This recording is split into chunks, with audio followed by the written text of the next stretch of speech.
اور اگر آپ غور کریں تو ہماری زندگی کا مقصد بھی اللہ ہی کی یاد ہے. اللہ نے پیدا جو کیا عبادت کے لیے، تو عبادت کا اصل مقصد اللہ کی یاد ہے. تو اصل مقصود اللہ کی یاد ہے، اسی سے یہ دنیا قائم ہے. اور دنیا کی ہر چیز اللہ کا ذکر کرتی ہے، جو بھی زندہ چیز ہے وہ ذکر کرتی ہے. اللہ تعالیٰ قرآن مجید میں ارشاد فرماتے ہیں وَإِن مِّن شَيْءٍ إِلَّا يُسَبِّحُ بِحَمْدِهِ، جو کوئی بھی چیز ہے وہ اللہ کی تسبیح بیان کرتی ہے. وَلَٰكِن لَّا تَفْقَهُونَ تَسْبِيحَهُمْ، تم اس کی تسبیح کو سمجھ نہیں سکتے. تو ہم نہیں سمجھ سکتے، لیکن ہر چیز اللہ کی تسبیح بیان کر رہی ہوتی ہے. ہمیں ایک مرتبہ اس کا تجربہ بھی ہوا. امریکہ میں ایک ایسی ریاست میں جانے کا موقع ملا جہاں کوئی 15-20 پاکستانی ڈاکٹر ایک ہی جگہ رہتے تھے. تو ایک ہفتہ ان کے یہاں قیام تھا. ان میں سے ایک صاحب جو تھے وہ دل کے اسپیشلسٹ تھے. قدرتاً انہی کے یہاں قیام تھا. وہ مجھے کہنے لگے کہ حضرت آپ نے ہماری روحانی بیماریوں کا علاج تو ہمیں بتا دیا، اب میں آپ کو صبح ہاسپٹل لے جاؤں گا اور آپ کے دل کو میں چیک کروں گا. ہم نے کہا جی ٹھیک ہے. چنانچہ وقت تھا، ہم اس کے ساتھ ہاسپٹل چلے گئے. انہوں نے ہمیں جا کے وہاں ایک کمرے میں مشین کے آگے لٹا لیا اور دل کو چیک کرنا شروع کیا. ایکو کارڈیوگرام اس کو کہتے ہیں. وہ دل کی تصویر آ جاتی ہے اور دل کی رگوں میں کیسے خون جا رہا ہے اور آ رہا ہے اس کی پوری تفصیل اس کے اندر ہوتی ہے. جب انہوں نے اسکرین پہ دکھایا تو مجھے کہنے لگے دیکھیں یہاں سے خون جا رہا ہے اور یہاں سے خون آ رہا ہے اور اتنی مقدار سے جا رہا ہے اور آپ کی شریانیں اس وقت ٹھیک ہیں اور 80% کام کر رہی ہیں 100 کی بجائے.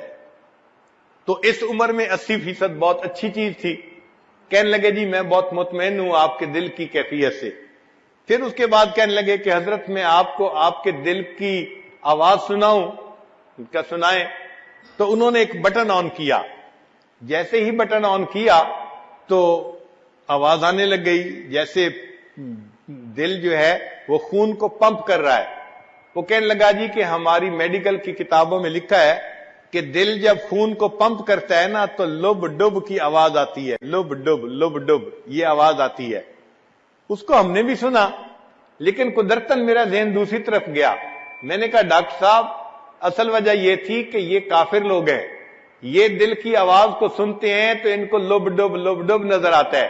آپ ذرا غور کریں، مجھے تو یہ کچھ اور آواز نظر آتی ہے. تو وہ غور سے مجھے دیکھ لگے حضرت کون سی آواز؟ میں نے کہا یہ تو دل لب ڈب نہیں کر رہا، یہ تو رب رب رب رب کر رہا ہے. جب اس کو یہ کہا تو وہ بڑے حیران ہوئے. پھر کہنے لگے اچھا اس کو دیکھتے ہیں. پھر انہوں نے غور سے اس کو دیکھا اور پھر کہنے لگے حضرت رب رب کی آواز بالکل اس کے زیادہ قریب ہے. انہوں نے فیصلہ کر دیا کہ واقعی انسان کا دل جو خون پمپ کر رہا ہوتا ہے وہ آواز رب رب کی پیدا ہو رہی ہوتی ہے. میں نے کہا آج مسئلہ سمجھ میں آ گیا. اگر ہر زیرو کا دل جو خون پمپ کرتا ہے اس کی آواز رب رب پکار رہی ہے، اس کا مطلب یہ کہ جتنی زیرو دنیا کے اندر ہیں سب کے جسم اللہ کا ذکر کر رہے ہوتے ہیں. اللہ تعالیٰ نے تو قرآن مجید میں فرما دیا وَإِن مِّن شَيْءٍ إِلَّا يُسَبِّحُ بِحَمْدِهِ وَلَٰكِن لَّا تَفْقَهُونَ تَسْبِيحَهُمْ. تو واقعی بات ایسی ہے کہ ہمارا جسم اللہ کا ذکر کر رہا ہوتا ہے. باقی ہم خود اللہ کا ذکر کریں تو پھر کامل جسم اللہ کا ذکر کرے گا، ورنہ آدھا تو کر ہی رہا ہوتا ہے اور باقی آدھا غافل ہوتا ہے. تو ہمیں اللہ تعالیٰ کا ذکر کثرت کے ساتھ کرنا چاہیے تاکہ اس کے اثرات ہمارے دلوں پر مرتب ہوں. چنانچہ انسان کا یہ جو ذکر ہے یہ انسان کے لیے جان کی مانند ہے، روحانی جان کی مانند ہے. چنانچہ حدیث پاک میں آتا ہے، ابو موسیٰ اشعری رضی اللہ تعالیٰ عنہ روایت کرتے ہیں قول النبی صلی اللہ علیہ وسلم مثل الذی یذکر ربہ والذی لا یذکر ربہ مثل الحی والمیت، کہ مثال اس شخص کی جو ذکر کرتا ہے اور اس کی جو ذکر نہیں کرتا زندہ اور مردہ کی مانند ہے. یعنی ذکر کرنے والا انسان زندہ ہے اور ذکر نہ کرنے والا شخص وہ مردہ کی مانند ہے. تو یہ روحانی زندہ اور روحانی مردہ ہے گویا. دیکھیے اللہ کے حبیب صلی اللہ علیہ وسلم نے 1400 سال پہلے بتا دیا کہ ذکر کرنے والا انسان زندہ کی مانند اور ذکر نہ کرنے والا وہ مردہ کی مانند ہے۔ پھر نبی علیہ السلام نے ایک اور بہت پیاری مثال سے بات سمجھائی کہ جس طرح خزاں کے موسم میں درختوں کے پتے جھڑ جاتے ہیں اور خشک ہو جاتے ہیں، اگر اس وقت درمیان میں ایک بالکل سرسبز درخت ہو تو وہ کتنا حسین اور اچھا لگتا ہے۔ نبی علیہ السلام نے فرمایا کہ ذاکر اللہ فی الغافلین کالذی یقاتل عن الفارین، کہ اللہ کا ذکر کرنے والا غافلین میں بیٹھ کر وہ ایسے ہے جیسے کہ فرار ہونے والوں سے قتال کرنے والا شخص ہوتا ہے۔ وذاکر اللہ فی الغافلین کالشجرۃ الخضراء فی وسط الشجر الذی تحاط ورقۃ من الصریب، جیسے خزاں کے موسم میں بے برگ و بار درختوں کے درمیان سرسبز درخت ہوتا ہے، اس طرح غافل لوگوں کے درمیان بیٹھ کر ذکر کرنے والا انسان اللہ کی نظر میں یوں حسین اور اچھا معلوم ہوتا ہے۔ ایک اور حدیث پاک میں نبی علیہ السلام نے ارشاد فرمایا، صحابی اللہ عنہ کہتے ہیں کہ سمعت رسول اللہ صلی اللہ علیہ وسلم یقول ما صید سید ولا عضدت عظات ولا قطعت وشیجت الا بقلت التسبیح، کوئی شکار یعنی پرندہ شکار نہیں ہوتا اور کوئی ٹہنی نہیں ٹوٹتی مگر یہ کہ تسبیح کی قلت کی وجہ سے، یعنی وہ تسبیح جب کم کرتے ہیں پھر شکار ہو جاتے ہیں۔ اللہ کی شان دیکھیے کہ پرندے جب تک اللہ کا ذکر کرتے رہتے ہیں اس وقت تک کوئی ان کو شکار نہیں کر سکتا، جب ذکر میں کوتاہی ہوتی ہے، کمی ہوتی ہے، تو اس وقت ان کو گویا موت دے دی جاتی ہے۔ ابو الدرداء رضی اللہ عنہ روایت کرتے ہیں ما اخذ طائر ولا حوت الا بتضییع التسبیح،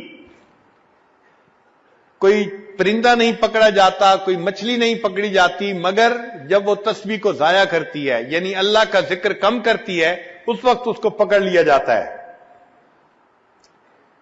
انس رضی اللہ عنہ ایک حدیث پاک روایت کرتے ہیں آجال البہائم کلھا وخشاش الارض فی التسبیح، کہ جو بہائم ہیں، جانور ہیں، ان کی جو زندگیاں ہیں اس کا تعلق ان کی تسبیح کے ساتھ ہے، اور جو زمین کے کیڑے ہیں، حشرات الارض ہیں، ان کا تعلق بھی زندگی کا ان کی تسبیح کے ساتھ ہے۔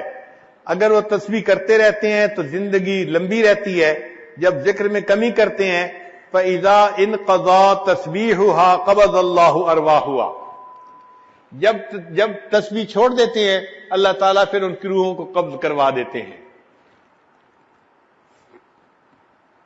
ایک اور حدیث پاک میں یزید بن مرشد رضی اللہ تعالیٰ عنہ فرماتے ہیں کہ نبی السلام نے فرمایا لا يصاد شيء من الطير والحيتان الا بما يذيع من تسبيح الله، کہ جب کوئی پرندہ اللہ تعالیٰ کی تسبیح کو کم کرتا ہے، ضائع کر دیتا ہے، پھر اس پرندے کا شکار کیا جاتا ہے، یا مچھلی ضائع کر دیتی ہے تب مچھلی کو پکڑ لیا جاتا ہے۔ تو اس کا مطلب یہ ہوا کہ جو ذکر کرتا ہے وہ زندہ ہے، اور جو ذکر نہیں کرتا وہ اللہ تعالیٰ کے نزدیک مردہ کی مانند ہے۔ اسی لیے یہ پوری کائنات، اس میں جب تک اللہ رب العزت کا نام رہے گا یہ کائنات اس وقت تک سلامت رہے گی، اور جب یہ اللہ کا نام سے محروم ہو جائے گی اللہ تعالیٰ اس کائنات کو ختم کر دیں گے۔ چنانچہ حدیث پاک میں ہے قال رسول اللہ صلی اللہ علیہ وسلم لا تقوم الساعة حتى يقال في الارض اللہ اللہ، کہ اس وقت تک قیامت قائم نہیں ہو سکتی جب تک کہ زمین میں کوئی ایک بندہ بھی اللہ اللہ کہنے والا ہوگا۔ یہاں ایک نقطہ سمجھنے کی ضرورت ہے کہ قیامت سے بڑی مصیبت اور کوئی نہیں، اتنی بڑی مصیبت اس وقت تک نہیں آ سکتی جب تک کہ ایک بندہ بھی اللہ اللہ کہنے والا ہے۔ اور ایک اور حدیث پاک میں ہے کہ اللہ تعالیٰ نے اسرافیل علیہ السلام کو حکم دیا ہے کہ اگر تم دنیا میں کسی بندے کو سنو کہ وہ میرا نام لے رہا ہے تو اس نام کو سننے کے بعد سور کو پھونکنے میں 40 سال کی تاخیر کر دینا۔ تو ایک دفعہ اللہ کا نام لینا قیامت جیسی مصیبت کو اگر 40 سال ٹال دیتا ہے تو جو بندہ روزانہ ہر وقت اللہ کا نام لے گا اللہ اس سے دنیا کی مصیبتوں کو کیوں نہیں ٹالیں گے۔ آج ہم تعویذوں کے پیچھے بھاگتے ہیں اور عاملوں کے پیچھے بھاگتے ہیں، ہمیں اصل میں سمجھ نہیں آتی کہ کرنے کی کیا ضرورت ہے۔ ہم اپنی زندگی شریعت کے مطابق بنائیں اور جو اذکار ہیں ان کو کریں، اللہ تعالی ہمیں پریشانیوں سے بچائیں گے۔ مغیر الاحوال اللہ رب العزت ہیں، وہ پھر حالات کو ٹھیک کر دیتے ہیں۔